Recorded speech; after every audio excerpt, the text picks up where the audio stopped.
Hello students, I hope आप सब खैरियत से होंगे। आज का जो हमारा टॉपिक है वो है स्पीच साइंथिसिस और स्पीच जनरेशन का। ये हमारा लेक्चर 18 है। प्रीवियसली हमने जो टॉपिक स्टार्ट किया था स्पीच रिकग्निशन का, उसी का दूसरा पार्ट है ये। आइए देखते हैं कि आज क्या है। आगे हमारे साथ कंटेंट्स क्या हैं आज हम जो पढ़ेंगे वो है first of all introduction of speech synthesis और जनरेशन, उसके बाद construction, then working, then applications and challenges of speech generation or synthesis. So आते हैं इंट्रोडक्शन की तरफ। Speech synthesis is the artificial production of human speech. ठीक है, speech साइंथिसिस एक ऐसा प्रोसेस है जिसमें हम ह्यूमन स्पीच को आर्टिफिशियली प्रोड्यूस करते हैं किसी भी मशीन के ज़रिए। A synthesizer can incorporate a model of the vocal tract and other human voice characteristics to create a completely synthetic voice output. Synthesizer एक मशीन एक टेक्नोलॉजी है हमारे पास जिसमें क्या होता है, एक मॉडल इनकॉर्पोरेट होता है और उसके साथ साथ वोकल ट्रैक्स होते हैं, यानी हमारे पास ये जो हम अल्फाज बोलते हैं इसके अंदाज होते हैं, जैसे अंदाज होते हैं, साउंड ट्रैक्स होते हैं आपके पास, डिफरेंट म्यूजिक के ट्रैक्स होते हैं। तो ये वोकल ट्रैक्स हैं, जैसे इंसान बात करता है, इंसान कैसे बोलता है, उसकी सारी टेक्निक इसमें होती है इन मॉडल्स में। तो ये मिल के क्या करते हैं, and other human voice characteristics, यानी और उसके साथ साथ इंसान जैसे बोलता है उसके मज़ीद और कोई पिच हो गई, उसकी लाउडनेस हो गई वगैरह, जितनी भी करेक्टरिस्टिक्स हैं, खसूसियात हैं किसी भी लहजे के अल्फाज बोलने के इंसान के, वो सारे मिल के आते हैं इस साइंथिसिजर टेक्नोलॉजी में और वो एक कंप्लीट सिंथेटिक वॉइस आउटपुट फिर कर देते हैं। यानी जो भी हमने बोला है उसके ऑन वर्ड ओरिजिनल जो भी वॉइस बोली गई है उसको आगे प्रमोट कर दिया जाता है, प्रोड्यूस कर दिया जाता है। A computer system used for this purpose is called a speech computer और स्पीच साइंथिसिजर। ठीक है, और इस तमाम प्रोसेस के लिए जो कंप्यूटर सिस्टम हम यूज़ करते हैं उनको, उस टेक्नोलॉजी को स्पीच कंप्यूटर भी कहा जाता है और स्पीच साइंथिसिजर भी कहा जाता है। A text to speech TTS system converts normal language text into speech. ये वो टेक्नोलॉजी है जो कि इन कंप्यूटर्स में डाली जाती है TTS के नाम से, टेक्स्ट टू स्पीच, यानी आपने जो अल्फाज टाइप किए हैं, जो टेक्स्ट किए हैं, इनपुट किए हैं, उसको स्पीच के ज़रिए मशीन से बुलवाना। Other system render symbolic linguistic representation like phonetics transcription into speech. एक ये सिस्टम है और एक बाकी जो हमारे पास अदर सिस्टम्स हैं वो सिंबॉलिक लिंग्विस्टिक पे काम कर रहे होते हैं, रिप्रेजेंटेशन पे, और उनके ज़रिए लहजों को ट्रांसक्रिप्ट करते हैं, नोट करते हैं और देन उनको आगे स्पीच करते हैं, बोलते हैं वो मशीन्स। कंस्ट्रक्शन में क्या है टेक्स्ट टू स्पीच इंजन के, इसमें दो इसके पार्ट्स होते हैं टीटीएस के। A text to speech system और इंजन, ये एक इंजन है, is composed of two parts, a front end and a back end. दो इसके आपके पास पार्ट्स हैं, फ्रंट एंड और बैक एंड। जैसे आप कोई भी सॉफ्टवेयर बनाते हैं तो इसका एक फ्रंट एंड होता है और एक बैक एंड होता है। ठीक है, तो फ्रंट एंड पे क्या है, the front end converts raw text containing symbols like numbers and abbreviation into the equivalent of written out words। इनको टोकनाइज्ड कर दिया जाता है। फ्रंट एंड पे जितने भी आपके पास रा टेक्स्ट होता है, रा जो प्योरीफाइड नहीं होता, इंफॉर्मेशन नहीं होता, वो आप बोल रहे हैं, जैसे मैं रफली बोल रहा हूँ और मेरे अल्फाज रफली एक चंक की फॉर्म में जमा हो रहे हैं, एक स्ट्रिंग की फॉर्म में जमा हो रहे हैं, तो उनको क्या करता है फ्रंट एंड पे ये जो टेक्नोलॉजी है, इंजन है, उन अल्फाज को टोकनाइज्ड करता है, उनको उनके हिस्से बनाता है, उनके छोटे छोटे यूनिट्स बनाता है। देन उसको क्या करता है, then assign phonetic transcription to each word, और फिर जो अल्फाज जैसे बोले गए हैं उनको वही अंदाज देता है, उनको वही लहजा देता है, and divides and marks the text into units, और छोटे छोटे यूनिट्स में उनको रख लेता है ताकि क्लियरिटी आ जाए कि कौन सा अल्फाज बोला गया है, कौन सा अल्फाज, जैसे मैं फ्रीक्वेंटली बोल रहा हूँ तो ये क्या करेगा, मशीन उसको टोकनाइज्ड कर रहा है और उस टोकनाइज्ड को फिर दोबारा अरेंज करके फ्रेजेस में, क्लासेस में और सेंटेंस जो भी बोले गए हैं उनमें अरेंज करके आपको सुनवाई देता है। फिर जब आप ये रिकॉर्डिंग सुनेंगे तो ये वो अंदर अपने अंदर इनपुट कर रहा है और उसको टोकनाइज कर रहा है, फिर उसको सामने से आपको फ्रंट एंड पे ये उसी तरह दिखाएगा भी। अच्छा, बैक एंड पे क्या होता है, often refer to as the synthesiser. ठीक है, बैक एंड को हमेशा सिंथेसाइजर कहा जाता है। Synthesiser then converts the symbolic linguistic representation into sound. और जो भी जितने भी हमारे पास छोटे छोटे यूनिट्स बन जाते हैं, सिंबॉलिक रिप्रेजेंटेशन बन जाती है बैक एंड पे, उनको देन लिंग्विस्टिक से कंपेयर करके, लैंग्वेज से कंपेयर करके, कौन सी लैंग्वेज बोली गई है उस लैंग्वेज के मुताबिक, उर्दू बोली गई है तो उसके मुताबिक उसकी सिंबल्स हैं, उन्हीं सिंबल से कंपेयर करके देन आउटपुट साउंड जनरेट किया जाता है। ठीक है, मैं बोल रहा हूँ वो जमा हो रहा है, उनको टोकनाइज किया, टोकनाइज करने के बाद उनको लिंग्विस्टिक यानी जिस लैंग्वेज में बोले गए हैं उसकी डिक्शनरी उठाई गई, उसकी ऑनवर्ड उसकी डिक्शनरी के देखा गया कि ये क्या बोल रहा है, तो उसको दोबारा से अरेंज करके बैक एंड पे सारा कुछ, जैसे हमारे पास सॉफ्टवेयर का फ्रंट एंड होता है, बैक एंड पे सारा प्रोसेस चल रहा होता है जो कि फ्रंट एंड पे जाहिर हो रहा होता है। तो बैक एंड बहुत ज़्यादा प्रोसेस कर रहा होता है, बैक एंड पे यहाँ पे सिंथेसाइजर लगा हुआ है और वो ही अल्फाज को अरेंज कर रहा है और फिर देन उनको सिम्बॉलिक फॉर्म से साउंड में कन्वर्ट कर देता है। ये एक ब्लॉक डायग्राम है टेक्स्ट टू स्पीच इंजन का, कि सबसे पहले टेक्स्ट इंटर होगा, कोई कुछ इंटर करेगा उस मशीन में, बोल के करेगा या टाइप कर करेगा, फिर उस टेक्स्ट की एनालिसिस होगी, जजमेंट होगी क्या बोला गया है, फिर यूटरेंस, इसको यूटरेंस भी कहते हैं, यूटरेंस कंपोज्ड ऑफ वर्ड्स। ठीक है, ये लहजे को कहते हैं यूटरेंस। ठीक है जी, लहजा, आपके जो लहजे होते हैं, इजहार ख्यालात जिसे हम कहते हैं, या जो आप बोलते हैं, आपके बोलने का जो तरीकाकार है उसको कहते हैं, तो उसको कंपोज किया जाता है वर्ड्स में।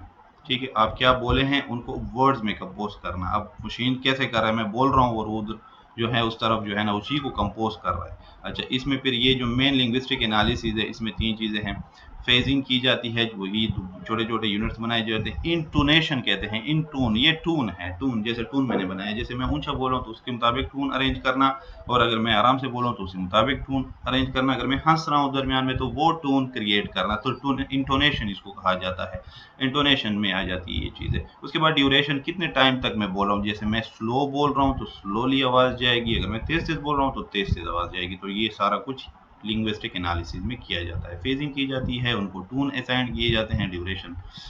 उसके बाद यूटरेंस कंपोज्ड ऑफ फिनोम्स, देन उसी के मुताबिक जो अल्फाज बनाए गए थे, बोले गए थे, उनको अल्फाज की अरेंजमेंट की गई, फिर उनकी एनालिसिस सारी की गई, उनको टोन असाइन की गई, फिर उसी अंदाज में वो अल्फाज क्रिएट हुआ, कंपोज्ड हुआ, यानी मैंने जो अल्फाज जैसे बोला था, जिस अंदाज से बोला था, वो अंदाज के साथ पेश हुआ, उनको दोबारा वेव फॉर्म जनरेशन की गई, यानी साउंड वेव्स जनरेट की गई, साउंड टेक्स्ट से, ये टेक्स्ट था और ये फिर साउंड में उसने सारा कुछ कन्वर्ट कर दिया और देन स्पीच हो गई, और अल्फाज आपकी स्पीकर से आपको आवाज़ सुनाई देने लगी। तो ये एक ब्लॉक डायग्राम है टेक्स्ट टू स्पीच का, ये चीज़ें इसमें आ जाती हैं। सिंथेसाइजिंग टेक्निक या जनरेशन टेक्निक इसको कहते हैं, स्पीच जनरेशन या स्पीच सिंथेसाइजिंग टेक्निक। इसमें फर्स्ट ऑफ ऑल एक कंकेटिनेशन टेक्निक, फॉर्मेट टेक्निक और HMM बेस्ड टेक्निक। तो आइए देखते हैं क्या चीज़ें हैं ये। Concatenative synthesis is based on the concatenation or stringing together of segments of recorded speech। ये टेक्निक अगर आप यूज़ करते हैं स्पीच जनरेशन के लिए या स्पीच सिंथेसिस के लिए, तो इसमें क्या होता है, इसमें रिकॉर्डेड वॉइसेस के बेसिस पे, जैसे मैं बोल रहा हूँ, मैं इनको कुछ रिकॉर्ड करवा रहा हूँ, रिकॉर्ड इस मशीन को करवा रहा हूँ, तो उसकी बेसिस पे ये उन अल्फाज को एक जगह जमा कर रहा है वन बाई वन, ये स्ट्रिंग की फॉर्म में सारा कुछ रिकॉर्ड हो रहा है इसमें। Concatenating synthesis is based on the concatenation. Concatenation किसे कहते हैं, स्ट्रिंगिंग टुगेदर, एक जगह पूरे स्ट्रिंग को एक जगह टुगेदर कर देना, of segments of recorded speech, जितने भी आपने रिकॉर्ड करवाए हैं अपने अल्फाज, तो उनकी सेगमेंट्स बना के उनको स्ट्रिंग उनका बना के एक जगह कर देना। Generally concatenative synthesis produces the most natural sound speech. Definitely अगर आप रिकॉर्ड करवाते हैं एक मशीन को अपने अल्फाज, अपना लहजा, तो वो बिल्कुल नेचुरल लगेगा। जैसे मैं भी आपसे बात कर रहा हूँ तो मेरी आवाज़ बिल्कुल ऐसे ही आपको सुनाई देगी, ये मैं रिकॉर्ड करवा रहा हूँ। मशीन खुद से कोई लहजा या अल्फाज जनरेट नहीं कर रहा, खुद से ही नहीं बोल रहा। वरना आप रोबोट्स को देख लें, आप रिकॉर्ड ऐसे मशीन्स देख लें जो रिकॉर्डेड होते हैं, रिकॉर्डेड आवाज़ें आ रही होती हैं, उनके लहजे में फ़र्क होता है, उसके अंदाज में वो रोबोट्स की तरह बोलते हैं जैसे रोबोट्स बात कर रहा है। लेकिन एक इंसान रिकॉर्ड करवा रहा है तो वो नेचुरल लगेगा। तो ये मैं रिकॉर्डिंग करवा रहा हूँ तो ये नेचुरल है, ये यहाँ पे आ जाता है। एक तरीका ये है जो मैं भी कर रहा हूँ। एक होता है फॉर्मेट साइंथिसिस, ये एक टेक्निक है आपने स्पीच को जनरेट करवाने की। Does not use human speech sample at run time, जैसे हम रन टाइम पे अभी मैं जैसे बोल रहा हूँ इस तरह नहीं होता, वो खुद से ही अल्फाज मशीन जनरेट करके बना लेती है। हम उसको इनपुट दे देते हैं और वो टाइप करके किसी भी तरह से, या अल्फाज का चुनाव वो मशीन के जरिए खुद रोबोट्स कर रहा होता है, रोबोट्स ऑटोमेटिकली बोल रहा होता है, खुद ही जहन में बना रहा होता है, उसकी जो मशीन चिप्स लगी होती हैं। Instead the synthesized speech output is created by additive synthesis and an acoustic model। ये मॉडल यूज किए जाते हैं, एक एडिटिव साइंथिसिस, एक additional speech generation technology use की जाती है और उसके साथ साथ एक मॉडल यूज किया जाता है। उसकी बेसिस पे जो स्पीच है वो जनरेट की जाती है, जो अल्फाज है वो वॉइस से जनरेट की जाती है। Parameter such as fundamental frequency, उसके अंदर उसकी अपनी फ्रीक्वेंसी उसको तय करनी पड़ती है कि किस अंदाज में मैंने बात करनी है। अब एक रोबोट बात कर रहा है, वो खुद ही फ्रीक्वेंसी साउंड के चीज़ों को एडजस्ट करेगा। वॉइसिंग, आवाज़ एंड नॉइज लेवल और नॉइज को are varied over time to create a wave form of artificial speech. ये ऑटोमेटिकली कर रहा होता है। यहाँ पे सिंपल ये है कि यहाँ पे ऑटोमेटिकली मशीन खुद से ही अपने अल्फाज जनरेट करेगी, रोबोट्स जैसे बोल रहा होता है आपके साथ मशीन के लहजे में, और यहाँ पे इंसान रिकॉर्ड करवाएगा और वो आपको उस नेचुरल फॉर्म में सुनाई देगा। एक और टेक्निक है कि हम ये अगर यूज़ करें ऐसे मशीनों में, HMM based synthesis is a synthesis method based on hidden Markov model। ठीक है, इसको कहते हैं hidden Markov model, HMM based। ये मॉडल अगर यूज करते हैं तो इसके जरिए भी हम साइंथिसिस करवा सकते हैं। इन दिस सिस्टम क्या होता है, the frequency spectrum, vocal track, जो हम ट्रैक हमारा वो होता है वो इसमें शामिल होता है। फंडामेंटल फ्रीक्वेंसीज शामिल होती है जिसमें वॉइस सोर्स हो गई, बोलने वाला कौन है, and duration of speech are model simultaneously by HMM। तो ये इसमें सारा मिलके इसके बेसिस पे वॉइस को जनरेट किया जाता है, यानी उसके फ्रीक्वेंसी के स्पेक्ट्रम को, जितने भी उसमें ट्रैक्स हैं, जो भी है ऊंच नीच है, सारी एम्पलीट्यूड वगैरह आ जाती है। फंडामेंटल फ्रीक्वेंसी हो गई, वॉइस सोर्स क्या है, पीछे से कौन बोल रहा है, वो सारा कुछ इसमें आ जाता है। और ड्यूरेशन ऑफ स्पीच यानी अल्फाज की अदायगी का टाइम क्या है वो भी इसमें आ जाता है।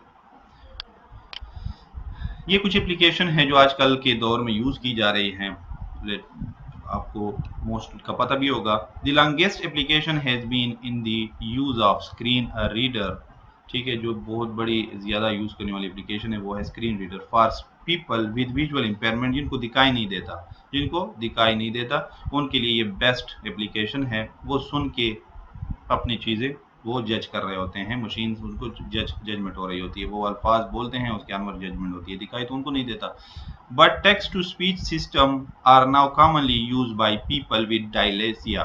ठीक है, डायलेक्सिया, तो डायलेक्सिया के जो प्रॉब्लम्स हैं, लोग हैं जिसको रीडिंग डिसेबिलिटी भी कहते हैं।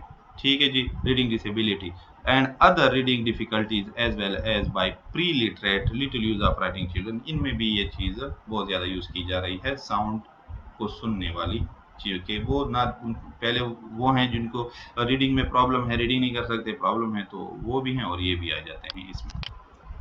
अच्छा जी, नेक्स्ट जो इसमें है वो है speech synthesis techniques are also used in entertainment production such as games and animation. ठीक है, स्पीच की जनरेशन टेक्निक जो है वो आजकल गेमों में भी यूज़ की जा रही है और अदर एनिमेटेड आपके पास जो कार्टून्स वगैरह 3D कार्टून सिस्टम्स हैं, गेम्स हैं, उसमें आपको पता है कि आपके सामने जो प्लेयर है वो बात भी कर रहा है, आपके सामने जो भी प्लेयर्स हैं या जो भी चीज़ें हैं उनकी आवाज़ आपको सुनाई देती हैं, जैसे फायर की आवाज़ आ रही होती है, हर चीज़ की आवाज़ आ रही होती है, तो स्पीच जनरेशन इसमें आ जाती है।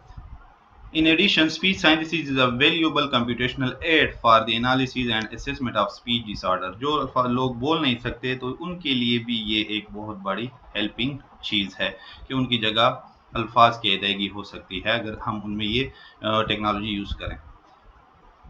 It can also be used as an educational tool, तालीमी इदारों में भी इसको यूज़ किया जा सकता है। To learn different accent like in Google Translate. अब गूगल ट्रांसलेट में कुछ अल्फाज है आप बोल नहीं सकते, मुश्किल इंग्लिश में लिखे होते हैं, तो उनको अदायगी अल्फाज की अदायगी हम नहीं कह सकते। फॉर एग्जाम्पल कोई बंदा है वो इसको नहीं पढ़ सकता असेसमेंट, तो आप उसको गूगल ट्रांसलेट में जस्ट डाल दें और वहाँ पे माइक बना होगा, स्पीकर बना होगा, स्पीकर पे क्लिक करें तो वो आपको यही अल्फाज पढ़ के दे देगा। किस तरह पढ़ना है, एक्सेंट क्या होता है, किस अंदाज में पढ़ना है, असेसमेंट बोलना है, यानी असेसमेंट कैसे, अब ये असेसमेंट या एनालिसिस, ठीक है, एनालिसिस, तो वहाँ पे जस्ट आप लिख लें तो वो आपको उसका बता देगा। तो ये सारी एप्लीकेशन स्पीच जनरेशन में आ जाती है, सिंथेसिस में आ जाती है। अच्छा, इसके साथ साथ जितने इनके फ़वाइद हैं, कुछ इनके चैलेंजेस भी हैं, बहुत सारे चैलेंजेस हैं, कुछ यहाँ मेंशन है, तो आप इसको मज़ीद भी एक्सप्लोर कर सकते हैं। चैलेंजेस क्या हैं, प्रॉब्लम्स क्या हैं स्पीच जनरेशन या सिंथेसिस में। First of all, despite large improvement, ठीक है, डिस्पाइट लार्ज इम्प्रूवमेंट, बहुत सारी इंप्रूवमेंट चूंकि हो चुकी है, speech synthesis can still sound a little unnatural. बहुत कोशिश करने के बाद, बहुत इंप्रूवमेंट लाने के बाद भी अब तक मशीन उस तरह लहजे में बात नहीं कर पा रहा जिस तरह हम नेचुरली बात करते हैं। तो जितना इसको नेचुरल करेंगे उतना ही अच्छा होगा। दूसरी बात, the approaches to speech sciences that yield the most natural speech need considerable resources in terms of data storage and processing power। यानी आप अगर ये टेक्नोलॉजी यूज कर रहे हैं तो आपको बहुत सारे रिसोर्सेज की जरूरत पड़ेगी, आप उसको इग्नोर नहीं कर सकते, आपको कंसीडर करना पड़ेगा। जैसे कि आपके पास स्टोरेज होना चाहिए, डेटा का स्टोरेज होना और प्रोसेसिंग पावर होना। जितनी आपकी रिपोर्ट्स, आपकी सिस्टम पावरफुल होंगे स्टोरेज के लिहाज से, प्रोसेसिंग पावर के लिहाज से, वो जल्दी से अल्फाज को मैनिपुलेट कर सकेंगे, उनकी एनालिसिस कर सकेंगे और उसी तरह नेचुरल अंदाज में अदा कर सकेंगे, जो कि अब तक नहीं है इतने ज़्यादा मिकदार में। The process of tokenising text is rarely straightforward. जब भी हम कोई अल्फाज बोलते हैं तो जो प्रोसेस होता है अल्फाज को, टेक्स्ट को टोकनाइज करने का, वो बहुत कम है, स्ट्रेट फॉरवर्ड है, रेयरली स्ट्रेट फॉरवर्ड, बहुत ही स्ट्रेट फॉरवर्ड है, ठीक है। There are many spelling in English which are pronounced, ठीक है, यानी कम कम तौर पे, रेयरली, रेयर कहते हैं कम को, कम तौर पे स्ट्रेट फॉरवर्ड है। जितने भी अल्फाज बोले जाते हैं उनको टोकनाइज करने का जो तरीकाकार है वो बहुत ही कमी का शिकार है स्ट्रेट फॉरवर्डिंग में, ठीक है। यानी हमने एक अल्फाज बोला, ठीक है, तो वो अल्फाज को वो वैसे ही उठा लेता है, उल्टा पुल्टा ही उठा लेता है। There are many spellings in English which are pronounced differently based on context making it difficult for user, ठीक है, जो कि यूजर्स के लिए बहुत ही मुश्किल होता है, क्योंकि कुछ अल्फाज आप स्ट्रेट फॉरवर्डली बोल रहे होते हैं, वो बोले कुछ किसी और अंदाज में जाते हैं, लेकिन आपने कुछ और अंदाज में बोल दिया, आपके अल्फाज तोतली है या कोई और प्रॉब्लम है, आपकी नाक बंद है, जुकाम वगैरह है, तो उसको रिकॉग्नाइज करना, टोकनाइज करना, फिर उस तरह का बोलना दोबारा से मशीन को, तो ये थोड़ा सा डिफिकल्ट है कि ये कैसे किया जाए। तो ये कुछ चैलेंजेस हैं, मजीद भी आप इसमें इंक्लूड कर सकते हैं। ये आपकी एक छोटी सी होमवर्क भी मैंने इसमें इंक्लूड की है, इसको भी कंसीडर करें कि what is mean by pattern matching in linguistics. Week 7 का जो हमने टॉपिक्स थे मोस्टली हमने कवर कर लिए हैं, स्पीच रिकॉग्निशन थी और स्पीच जनरेशन, तो ये लास्ट में एक छोटा सा टॉपिक है पैटर्न मैचिंग का। तो ये आपका होमवर्क है, असाइनमेंट नहीं है, एज ए होमवर्क है। आप इसको खुद ही स्टडी करें, घरों में स्टडी करें, इसको समझें और एग्ज़ाम में फिर हम इसको इंक्लूड करेंगे। तो मुझे इसको सबमिट आपने नहीं करना, इसको जस्ट आपने खुद रीड करना है और खुद ही इसको आपने प्रिपेयर करना है। Thank you so much students, अल्लाह हाफिज़।